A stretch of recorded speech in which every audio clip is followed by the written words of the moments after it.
सो अभी हम देखेंगे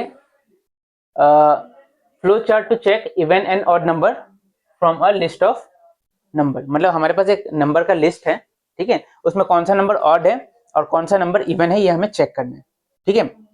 और ये क्वेश्चन में देखो from a list of number दिया है, इसका मतलब कितना नंबर है वो भी हमें नहीं पता। हमें ये भी नहीं पता हमारे पास 4 नंबर को चेक करना है, हमें 5 नंबर को या 10 नंबर को चेक करना है, हमें कुछ भी नहीं पता। बस ये पता है कि we have a list of number, ठीक है।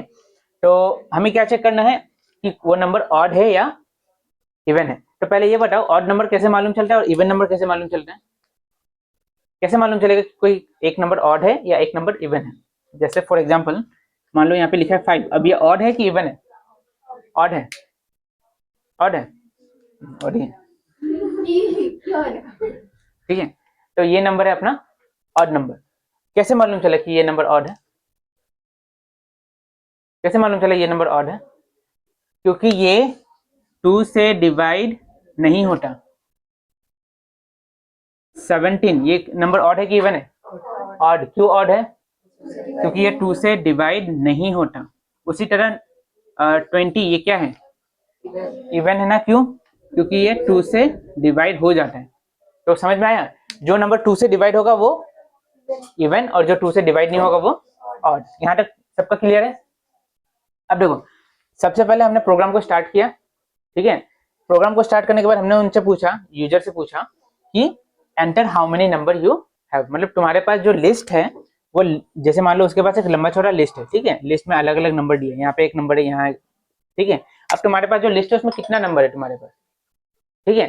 तो पहले हमने उनसे पूछा कि तुम्हारे पास कितना नंबर है, ठीक है, क्योंकि लिस्ट में कितना नंबर है हमें नहीं पता। तो हमने पूछा enter how many number you have, और वो जो वैल्यू उन्होंने भेजा वो हमने कहा स्टोर किया एन में। मतलब यहाँ इसमें देख लो 1 2 3 4 5, तो एन का वैल्यू क्या हो जाएगा,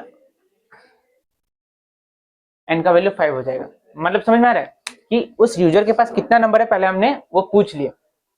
फिर हमने एक काउंट नाम का वेरिएबल बनाया जिसका वैल्यू हमने क्या दिया, 0, ठीक है।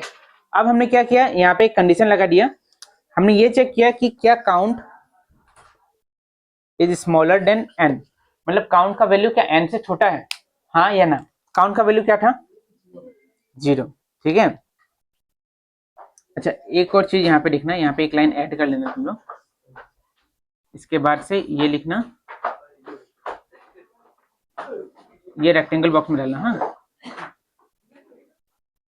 काउंट प्लस प्लस, और इसको यहाँ पे ऐड कर लेना। तो हमने काउंट का वैल्यू कितना रखा था, 0, और एन का वैल्यू कितना है इस एग्जांपल में 5। तो हमने पहले चेक किया क्या 0 छोटा है 5 से, ट्रू या फॉल्स, ट्रू। तो अब ये नीचे जाएगा, नीचे जाके पूछेगा एंटर योर नंबर, और वो जो नंबर यूजर ने दिया उसको हमने कहाँ इनपुट लिया, ए में। अब हमने चेक किया क्या ए को 2 से डिवाइड करने से आंसर 0 मिलता है क्या। जैसे मान लो हमारा नंबर है 16, अब इसको अगर 2 से डिवाइड करने से क्या मिलेगा, रिमाइंडर क्या मिला। अगर कोई भी नंबर 2 से डिवाइड होता है तो उसका रिमाइंडर क्या मिलेगा, 0। मतलब 2 से डिवाइड हो रहा है मतलब कौन सा नंबर होगा, वो इवन नंबर होगा। अगर ये नंबर 2 से डिवाइड होकर रिमाइंडर 0 मिल रहा है तो क्या डिस्प्ले होगा, अगर ऐसा नहीं हो रहा है तो क्या डिस्प्ले होगा, और, ठीक है। अब हमें पता चल गया, हर एक नंबर का बारे में मालूम चला कि कौन सा इवन है और कौन सा ऑड है, ठीक है। उसके बाद हमने क्या किया, काउंट प्लस प्लस, 2 बार प्लस लिखना, हाँ यहाँ पे जैसे यहाँ पे 2 बार कहाँ गया इक्वल लिखा हमने, उसी तरह यहाँ पे 2 बार प्लस लिखना, काउंट प्लस प्लस।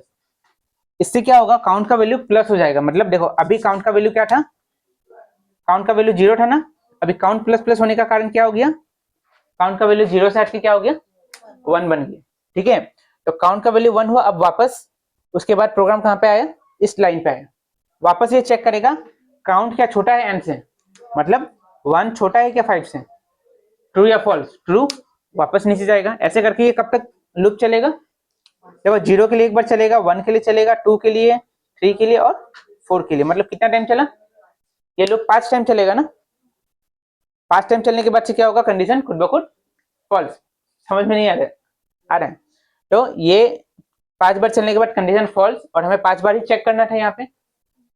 और जैसे ही 5 बार, छठा बार के लिए क्या होगा, कंडीशन फॉल्स हो जाएगा और अपना प्रोग्राम खत्म, ठीक है।